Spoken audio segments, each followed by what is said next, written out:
নমস্কার বন্ধুরা, রকমারি রান্নাতে আপনাদের স্বাগত। আজকে আমি তৈরি করেছি এঁচোড়ের ডালনা। সুস্বাদু এই তরকারিটি একবার খেলে বারবার খেতে মন চাইবে। তরকারিটি দেখতে যেমন লোভনীয়, খেতে কিন্তু তেমনি সুস্বাদু। সামান্য কটি উপকরণ দিয়েই এই সুস্বাদু তরকারিটি বানানো যায়। এঁচোড়ের ডালনা বানাবার জন্য নিয়েছি 1 কেজি কচি এঁচোড়।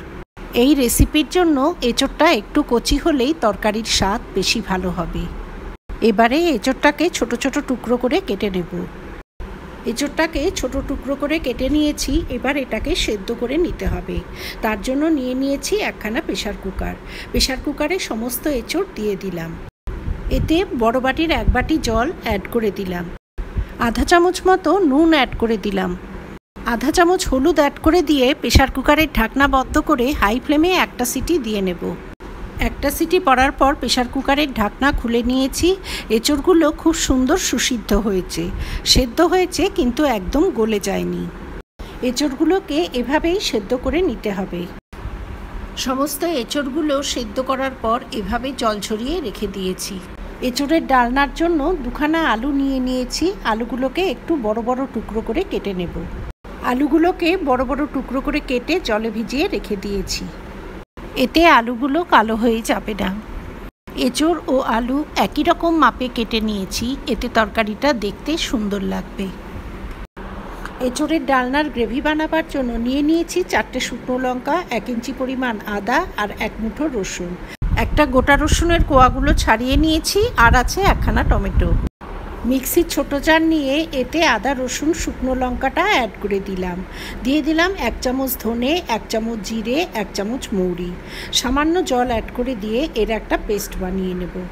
ফোড়নের জন্য নিয়েছি 3টে সাদা এলাচ, 2টো লবঙ্গ, 2টো দারচিনি, 2টো তেজপাতা, আধা চামচ সাদা জিরে ও 2টো জয়িত্রী। কড়াইতে পর্যাপ্ত পরিমাণে সর্ষের তেল অ্যাড করে দিলাম। এতে 2টো তেজপাতা, সাদা জিরে সহ সমস্ত গোটা গরম মশলা অ্যাড করে দিলাম। ফোড়নটা 1 মিনিট ভেজে নিয়ে এতে কুচনো পেঁয়াজগুলো অ্যাড করে দিলাম। এখানে 2খানা মিডিয়াম সাইজের পেঁয়াজ কুচিয়ে অ্যাড করে দিয়েছি। ফ্লেম হাই করে দিয়ে পেঁয়াজটা স্বচ্ছ হয়ে আসা অবধি ভেজে নিতে হবে। পেঁয়াজটা স্বচ্ছ হয়ে এলে এতে কুচনো টমেটো অ্যাড করে দিলাম। টমেটোর কাঁচা গন্ধ চলে যাওয়া অবধি কিছুটা সময় ভেজে নেব। আধা চামচ নুন অ্যাড করে দিলাম। এতে টমেটোটা খুব তাড়াতাড়ি নরম হয়ে যাবে। এরপরে অ্যাড করে দিলাম আদা জিরে শুকনো লঙ্কা ও ধনে জিরে মৌরির পেস্টটা। আমি এখানে ধনে জিরে বেটে ব্যবহার করেছি, এর বদলে ধনে জিরে গুঁড়োও ব্যবহার করা যেতে পারে। স্লো হিটে মশলাটা কিছুক্ষণ কষিয়ে নেব। এতে আধা চামচ হলুদ গুঁড়ো ও আধা চামচ কাশ্মীরি লঙ্কা গুঁড়ো অ্যাড করে দিলাম। কাশ্মীরি লঙ্কা গুঁড়ো অ্যাড করায় তরকারির কালারটা বেশ সুন্দর হবে। মিক্সির জার ধুয়ে খানিকটা জল অ্যাড করে দিয়ে গ্যাসের ফ্লেমটা হাই করে দিলাম। হাই ফ্লেমেই সমস্ত মশলা এবারে কষিয়ে নিতে হবে। বাটা মশলাতে শুকনো লঙ্কা অ্যাড করেছি, সেজন্য কোনো ঝাল লঙ্কার গুঁড়ো অ্যাড করে দিলাম না। এইভাবে সময় নিয়ে কষাতে কষাতে মশলাতে একটা সুন্দর কালার চলে এসছে আর মশলা থেকে তেলও সেপারেট হয়ে গেছে। কেটে রাখা আলুগুলো এই সময়ই অ্যাড করে দিতে হবে। এবারে আলুগুলোকে ঢাকা দিয়ে কিছুক্ষণ কষিয়ে নিতে হবে। মশলাতে কাঁচা আলুগুলোই অ্যাড করে দিয়েছি। আলুগুলো ভেজে ব্যবহার করলে তেলের পরিমাণ আরও বেশি হতো। এভাবে মশলাগুলোও কষানো হয়ে যাবে আর আলুগুলোও প্রায় 50% সেদ্ধ হয়ে যাবে। আলুগুলোকে বেশ কিছুটা সময় ধরে কষিয়ে নেবার পর অ্যাড করে দিলাম জল ঝরিয়ে রাখা সেদ্ধ এঁচোড়গুলো। আলু ও এঁচোড় স্লো হিটে বেশ কিছুটা সময় ধরে কষিয়ে নেব। তারপরেতে অ্যাড করে দিলাম গ্রেভির জন্য গরম জল। গ্রেভির জন্য অবশ্যই গরম জল ব্যবহার করতে হবে, এতে তরকারির স্বাদ ভালো হবে।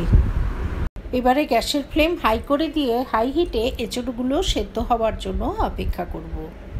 এঁচোড়গুলোকে ঢাকা দিয়ে কিছুটা সময়ের জন্য ভালো করে ফুটিয়ে নেব। তরকারিতে আধা চামচ নুন অ্যাড করে দিলাম। নুনটা একটু কম মনে হচ্ছিল। তরকারিতে প্রথম দিকে নুন একটু কম দিয়ে পরে প্রয়োজন অনুযায়ী নুন অ্যাড করে দিতে হবে। সবশেষে অ্যাড করে দিলাম আধা চামচ গরম মশলা পাউডার। আলুগুলো কষাতে কষাতেই প্রায় 90% সেদ্ধ হয়ে গেছে আর এঁচোড়গুলো আগেই সেদ্ধ করা আছে। অ্যাড করে দিলাম আধা চামচ ঘি। ইচ্ছে হলে ঘিয়ের পরিমাণ একটু বাড়িয়েও দেওয়া যাবে। ঘি গরম মশলা অ্যাড করার পর এঁচোড়টাকে আর খুব বেশি সময় রান্না করার কোনো প্রয়োজন নেই। গ্যাসটা এবারে বন্ধ করে দিলাম। তৈরি হয়ে গেল অতি সুস্বাদু এঁচোড়ের ডালনা। আমার এই রেসিপি যদি ভালো লাগে তবে ভিডিওটিতে লাইক করবেন, শেয়ার করবেন।